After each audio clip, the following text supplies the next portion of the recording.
రాజునేత దగ్గరికి వెళ్ళే ప్రయత్నం చేస్తాను. రాజునేత, ఎస్ ప్లీజ్ కంటిన్యూ అండి. సార్ ఇప్పుడు కాలర్స్ కూడా మాట్లాడుతున్న దాంట్లో మనం గమనించవచ్చు. నేను ఏమంటున్నా అంటే మనం విఘ్నులము, చదువుకున్న వాళ్ళము, మీడియా రంగంలో ఉన్న వాళ్ళు కానీ పొలిటికల్ పార్టీస్ లో చదువుకున్న వాళ్ళు అందరం కూడా మనము ఒకటి ఏందనంటే ఓటింగ్ పర్సెంటేజ్ పెరిగేటువంటి ప్రయత్నాలు ముమ్మరంగా చేయాలి ఒకటి.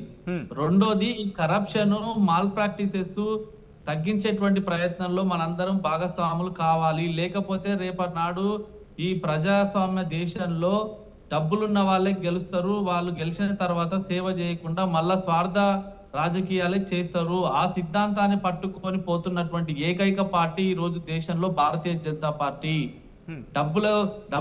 డబ్బులకు ప్రలోభ పెట్టకుండా, బీర్లు బిర్యానీలకు కాకుండా ఈరోజు సేవ చేసే వాళ్లకు, అభివృద్ధి చేసే వాళ్ళకే ఈరోజు రాజకీయాల్లో స్థానం ఉండాలి. యువత, చదువుకున్న వాళ్ళు కూడా ఎక్కువ రాజకీయాల్లోకి రావాలని కోరుకుంటున్నటువంటి పార్టీ భారతీయ జనతా పార్టీ.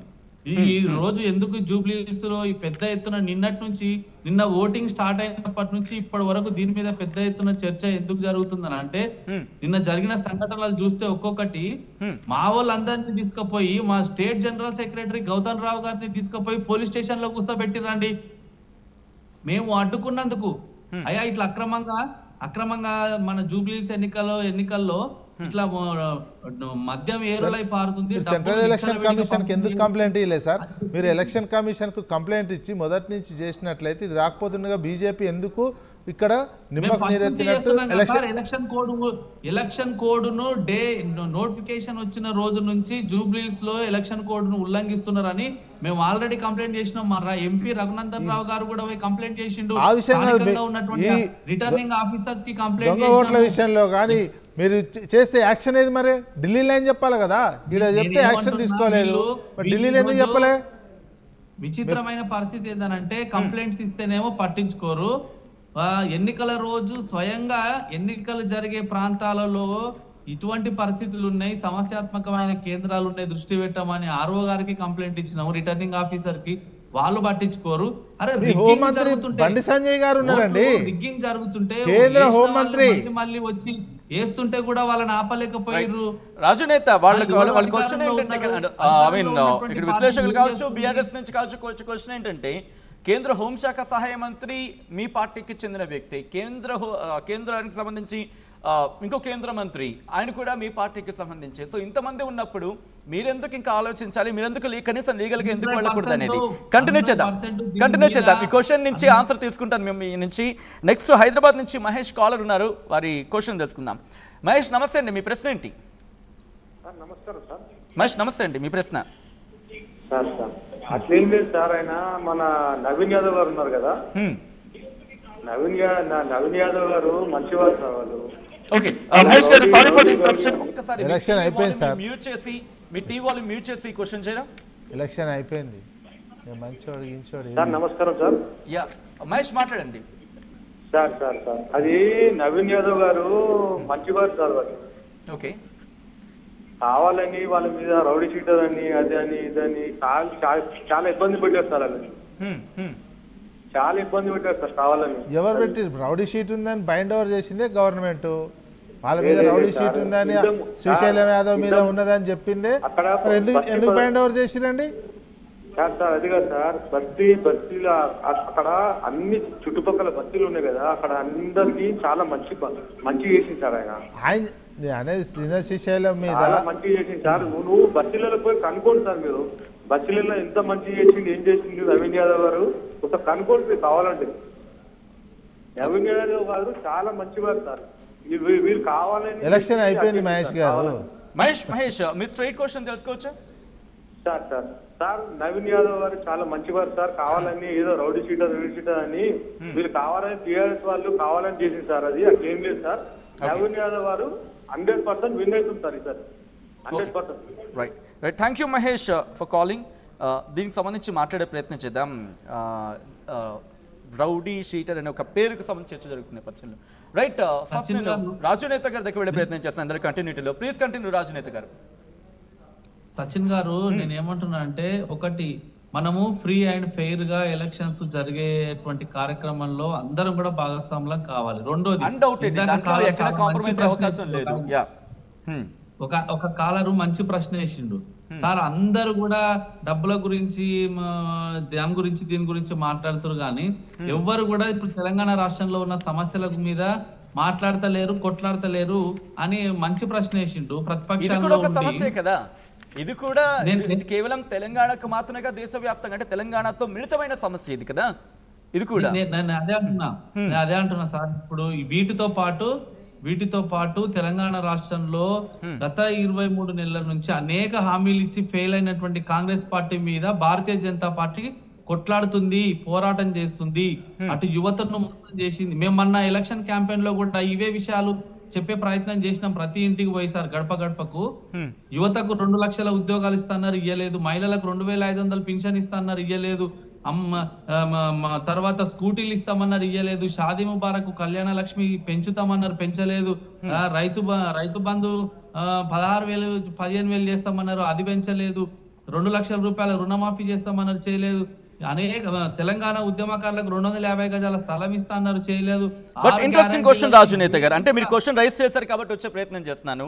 ఇన్ని అంటే కాంగ్రెస్ పార్టీ చేయలేదు, కాంగ్రెస్ పార్టీకి వ్యతిరేకంగా భారతీయ జనతా పార్టీ పోరాటం చేస్తోంది, కాంగ్రెస్ పార్టీకి ప్రత్యామ్నాయం బీజేపీని అనుకున్న తరుణంలో కాదు బీఆర్ఎస్ అనేది ఇక్కడ పూర్వవుతుంది అనుకోవాలి, లేకపోతే బీఆర్ఎస్ కాంగ్రెస్ ని ఢీకొట్టబోతోంది అని చెప్పి అనుకోవాలా అనేది ఒకసారి విజయ్ కుమార్ దగ్గరికి వెళ్ళే ప్రయత్నం చేస్తున్నాం. విజయ్ కుమార్ గారు, ఆయన ఉంటుంది అనేక సమస్యలు మేము క్యాంపెయినింగ్ లో తీసుకెళ్ళాం, క్యాంపెయినింగ్ లో చెప్పుకొస్తున్నాం, సో ప్రజల నుంచి రెస్పాన్స్ వస్తుందని చెప్పి ఆయన అంటున్న నేపథ్యం భారతీయ జనతా పార్టీకి సంబంధించి ఇక్కడ పార్లమెంట్ ఎలక్షన్స్ చూస్తున్న క్రమంలో అఫ్కోర్స్ బీఆర్ఎస్ ఒక్క సీటు లేదు, కానీ అక్కడ ఆల్టర్నేటివ్ ఎందుకు బీజేపీ అవతరించిందని ఒక కైండ్ ఆఫ్ వర్షన్ అయితే రైస్ అయింది.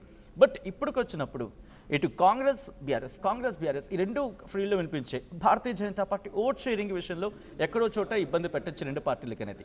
ఏమైంది భారతీయ జనతా పార్టీ విషయంలో? నిజంగా ఆయన అన్నట్టు సమస్య చెప్తున్నప్పుడు యాక్సెప్టెన్సీ రావట్లేదా, లేకపోతే ఎలా చూడాలి భారతీయ జనతా పార్టీ విషయాన్ని? ఒకటి, భారతీయ జనతా పార్టీ అనేది కేంద్రంలో 17 సంవత్సరాల నుంచి అధికారంలో ఉంటుంది, అదేమి ప్రతిపక్షంలో ఉంటున్నటువంటి పార్టీ కాదు. ప్లస్ ఇక్కడ వాళ్ళకి 8 సీట్లు ఇచ్చారు. మొన్న 8 సీట్లు ఇచ్చిన తర్వాత వాళ్ళు పెంచుకోవాలి ఓట్ షేర్ కానీ ఇదంతా. 8 సీట్లు జనరల్గా భారతీయ జనతా పార్టీకి తెలంగాణలో కావచ్చు, ఆంధ్రప్రదేశ్, ఉమ్మడి ఆంధ్రప్రదేశ్ ఉన్నటువంటి సందర్భంలో అప్పుడప్పుడు సీట్లు వస్తాయి, ఇట్లా సీట్లు వస్తాయి, మళ్ళీ రావు, మళ్ళీ మిగతా అన్ని చోట్ల కామ్ అయిపోతారు, ఏముండదు. ఇప్పుడు ఇక్కడ కూడా అదే పరిస్థితి. మొన్న ఎంపీ ఎలక్షన్ల వరకు 8 సీట్లు సాధించినటువంటి కాంగ్రెస్ పార్టీ బీజేపీ ఇప్పుడు బై ఎలక్షన్స్కి వచ్చేసరికి ఎందుకు ఇంత థర్డ్ ప్లేస్లోకి వెళ్ళిపోయింది? డిపాజిట్లు కూడా రావని ముఖ్యమంత్రి అంటున్నారు, వాళ్ళ పార్టీ వాళ్ళు ఏమనుకుంటారు కానీ కాంగ్రెస్ పార్టీకి సంబంధించినటువంటి ముఖ్యమంత్రి మాత్రం బీజేపీకి డిపాజిట్లు కూడా రావంటున్నటువంటి ఆ సిచ్యువేషన్కి ఎందుకు పోతుంది అంటే పరిస్థితుల ప్రభావం కూడా ఉంటుంది. ఏంటంటే మనం ఎట్లా డిసైడ్ చేస్తాము? ఇప్పుడు ఎగ్జిట్ పోల్స్ సీఎం గారు అన్నారని చెప్తున్నాను, కాంగ్రెస్ పార్టీకే డిపాజిట్ రాకపోవచ్చు, బీఆర్ఎస్ పార్టీకే డిపాజిట్ రాకపోవచ్చు. ఊహాజనితమైనటువంటి ప్రశ్నలు వేసుకొని సమాధానాలు చెప్పడం కాదు కదా మనము. అదే డిపాజిట్ వస్తాయా రావో తెలిసిపోద్ది, 14వ తారీఖు తెలిసిపోతుంది. అందుకని సీఎం గారు అన్నది చెప్తున్నాను, నేను సొంతంగా చెప్తలేను. ప్లస్ ఈ ఎగ్జిట్ పోల్స్ ఆడ పరిశీలన మీరు పోటీలో ఉన్నటువంటి విషయం కూడా, ఎందుకంటే వీళ్ళ పార్టీ నుంచి బయటకు వెళ్ళినటువంటి ఉన్న రాజా సింగ్ కూడా అదే అంటున్నారు, ఎవరు గెలిపించడానికి పోటీ పెడుతున్నారు అని కిషన్ రెడ్డిని ప్రశ్నించినటువంటిది కూడా ఉన్నది బీజేపీకి సంబంధించి. అంటే బీజేపీకి ఏమవుతుందంటే తెలంగాణలో యాక్సెప్టెన్స్ లేదు మీరు అన్నట్టు. అప్పుడప్పుడు గాలి వస్తుంది, ఆ గాలిలో 8 సీట్లు సాధించుకుంటారు, కొన్ని ఓట్లు వస్తాయి, నెక్స్ట్ వచ్చేసరికి చతికిలా పడిపోతుంది. ఇప్పుడు నెక్స్ట్ స్థానిక సంస్థల ఎన్నికలు కూడా వస్తాయి కదా, అందులో ఇలా ప్రతాపం చూపించవచ్చు, ఎలక్షన్ ఓట్ షేర్ ఎంత ఉంటుందో అనేది తెలిసిపోతుంది. అక్కడ కూడా బీజేపీకి యాక్సెప్టెన్స్ లేకపోతే ఒక్క మాట మీరు గాలి యాక్సెప్టెన్స్ మీన్స్ గాలి వస్తుంటుంది. అంటే ఆయన అంటుంది ఏంటంటే కనుక ఒకసారి యాక్సెప్ట్ చేస్తున్నారు, ఒక్కసారి అంతగా యాక్సెప్టెన్స్ ఉండట్లేదు అని అర్థం వచ్చింది. 2 ఎలక్షన్లలో బీజేపీ ఎమ్మెల్సీలు గెలిచినాం కదండి, మేము గ్రాడ్యుయేట్ ఎమ్మెల్సీ గెలిచినాము, టీచర్స్ ఎమ్మెల్సీ గెలిచినాము, హైదరాబాద్ లో 48 గెలిచినాము, జిహెచ్ఎంసీ ఎన్నికల్లో 48 గెలిచినాము, పార్లమెంట్ 8 గెలిచినాము, ఎమ్మెల్యేలు 8 గెలిచినాము.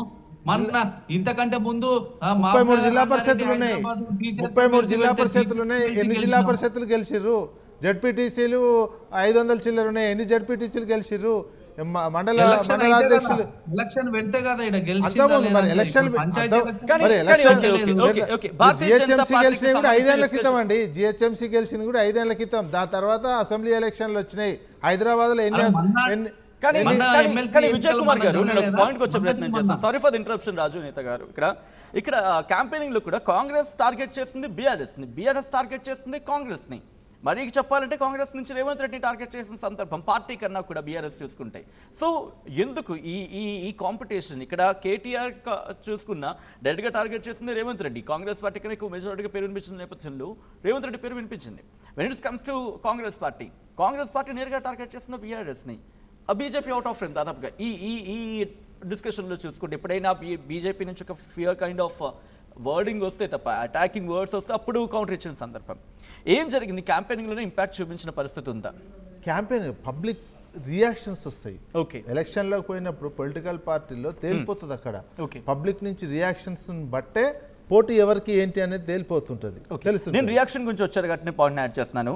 ఇక్కడ రౌడీ అనే ఒక పదం బాగా వినిపించింది, ఆఫ్ కోర్స్ బీఆర్ఎస్ నుంచి ఎక్కువ వినిపించిన సందర్భం.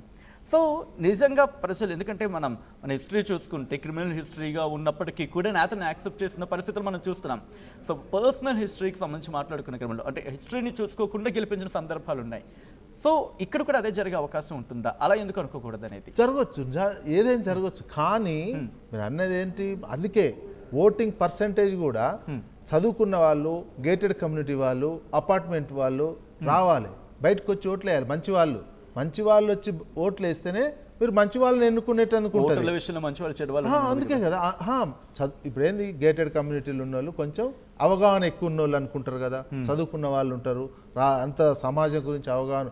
ఈ అవగాహన ఉన్న వాళ్ళు వస్తే మీరు అంటున్నట్టు రౌడీ పేరు వస్తున్నాయి కదా, ఇట్లాంటి వాళ్ళు రాజకీయాల్లో ఓడిపోతారు. రౌడీ లేకపోతే వాళ్ళే చెడే రాజ్యం వెళ్తుంది కదా. అందుకే మంచి వాళ్ళు కామ్గా ఉండడం వల్ల చెడు రాజ్యం వెళ్తుంది. అసలైన తొలి వెలుగు. ఫాలో వాట్సాప్ @తొలి వెలుగు official.